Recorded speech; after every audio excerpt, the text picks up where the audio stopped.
Good morning, thriving warriors and those who wish they were. Alexa, good morning. It's Friday, September 2nd. The time is 6:02 a.m. Currently, in Pahrump it's 74 degrees Fahrenheit with partly cloudy skies. Today, you can expect high temperatures, with a high of 109 degrees and a low of 74 degrees. By the way, there's an excessive heat warning in effect until Tuesday, September 6th, 8 p.m. Okay, great. Thank you. Well, I have a 7 o'clock breakfast this morning, and you can see now that it's September. Every Friday in September, I encourage all people to wear a Hawaiian shirt. Show your spirit. This is from our Jesuit priest, our spiritual director, Father Max, who I hope to be speaking with today. This is Jessica's card. There we go. You can freeze frame that. That outreach, very important provider of services for us. Everybody should have one of her cards. And let's see, yesterday I was out at the Oasis with Heather from Phoebe International, a supplier of the furnishings for our units. We're also going to be meeting with Stephen Wesley next Wednesday to talk about a distribution company for the product.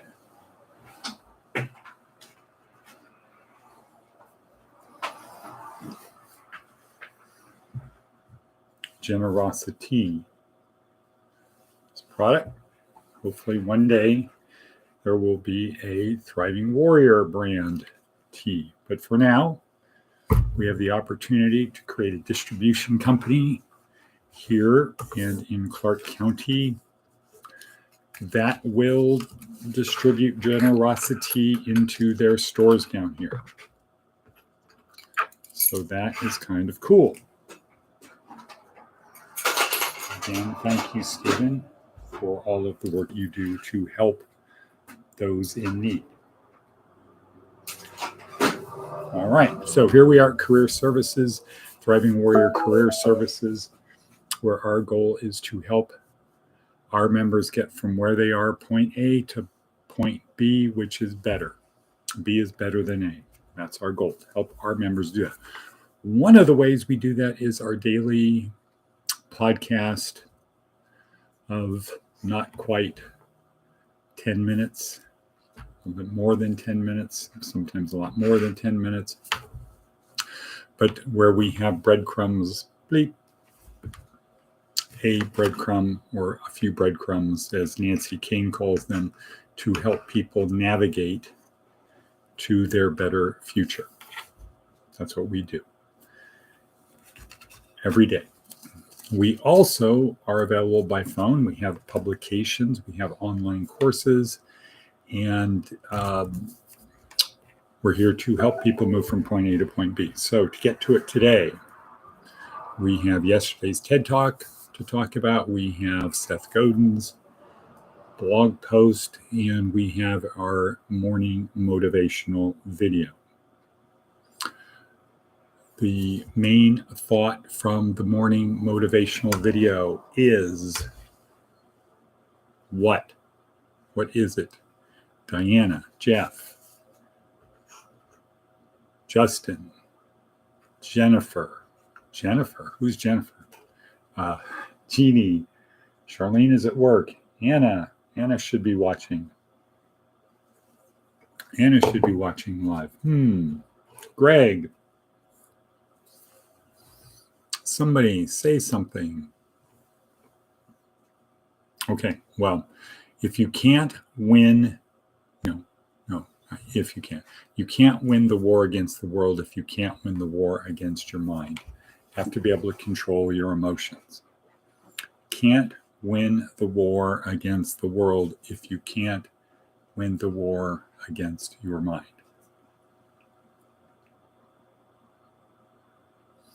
And then we publish down below in the notes. Please subscribe, click on the bell. I will read it here because I can't actually read it there. But destiny will avoid you. Destiny will avoid you until you're no longer willing to tolerate the place where you have settled. Destiny will avoid you until you are no longer willing to accept the place where you have settled. And that is convenience. Looking for convenience rather than looking for glory. Not sure why I'm fiddling around so much this morning, but maybe it's because I've got so much stuff on my desk that I am distracted. Oh well, so here we are 6 minutes and 9 seconds into it. Let's talk about yesterday's TED Talk. David Phillips, the magical science of storytelling. At the end, there are 4 parts to get. 1, okay, the basic idea is you want to release neurotransmitters in other people.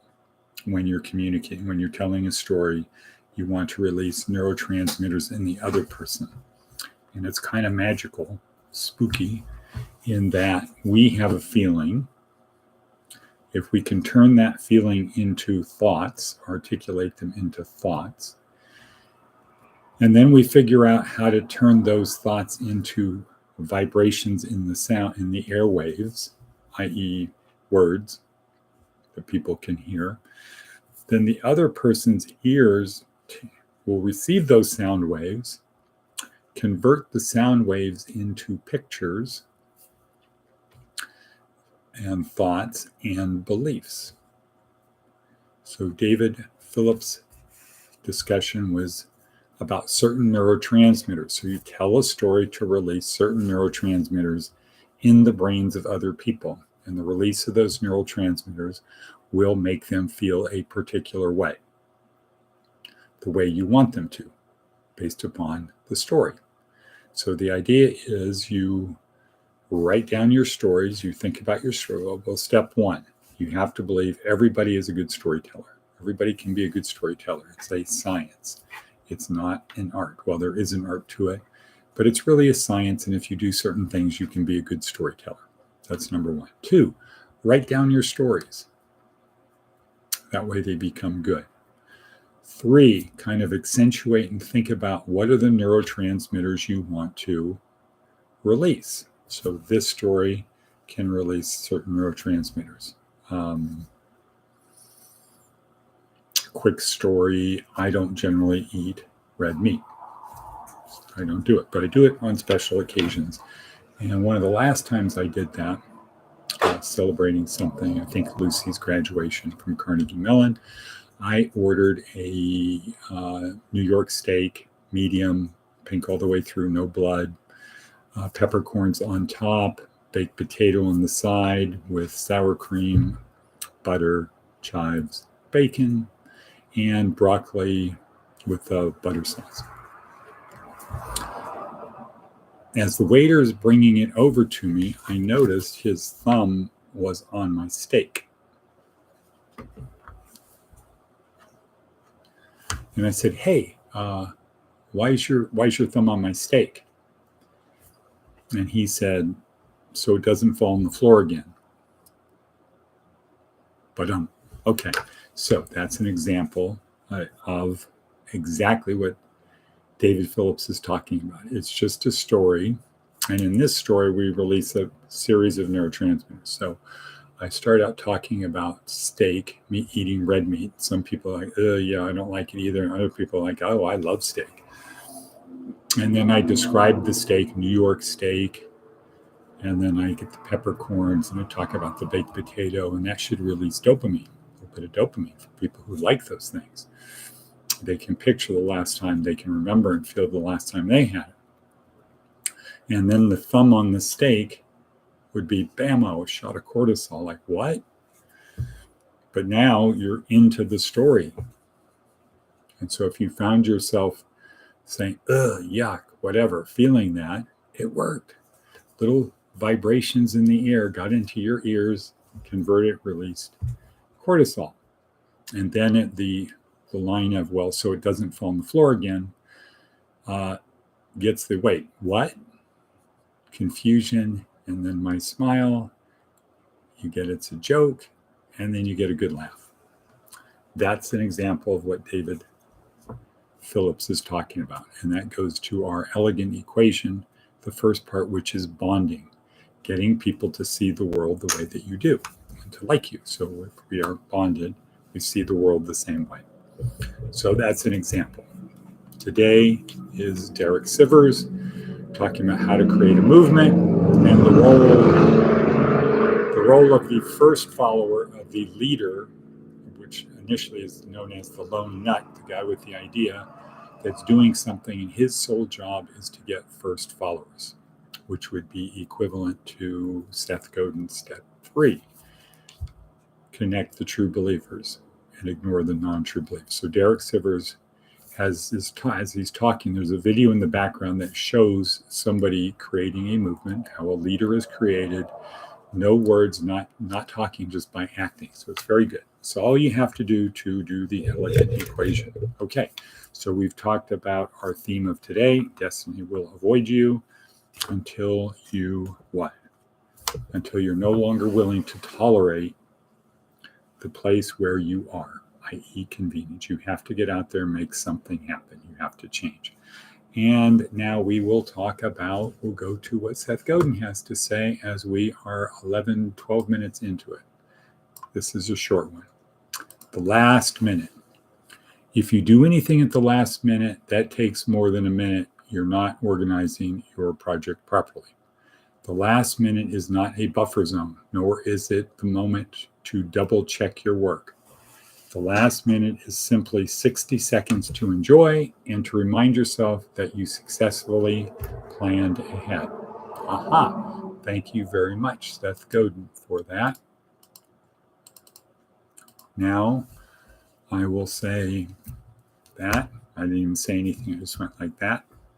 And the people who know, which is, I guess, everybody's asleep or doing this a little bit early, everybody will know, means I look up over my door and there's a sign that says yesterday was the only easy day. That means today I push myself a little bit harder than yesterday. And I know that tomorrow I'm going to push myself a little bit harder than today. Cool. Good system. I also know that in order to do that, I have to enjoy the suck. I have to become comfortable, or I have to get comfortable being uncomfortable. If I try to avoid uncomfort, I'm going to be falling back to convenience, which I don't want. I want to push myself a little bit more today. In order to do that, I have to become comfortable being uncomfortable, so I need to sort of learn to enjoy the suck. When I find it getting hard, or it's hot, or I'm thirsty, instead of looking for where's the air conditioner, where's the water, what I need to say is, interesting, okay, cool. How much can I tolerate this? How far can I go before it impacts my behavior? And all I need to do is a little bit more than yesterday. I don't need to knock myself out. Get comfortable being uncomfortable. Embrace the suck. Don't compare yourself to other people. Compare yourself to who you were yesterday and be more samurai. Try to do everything as samurai as possible. And with that, at 14:29, I will say cut, cut, cut, and cut.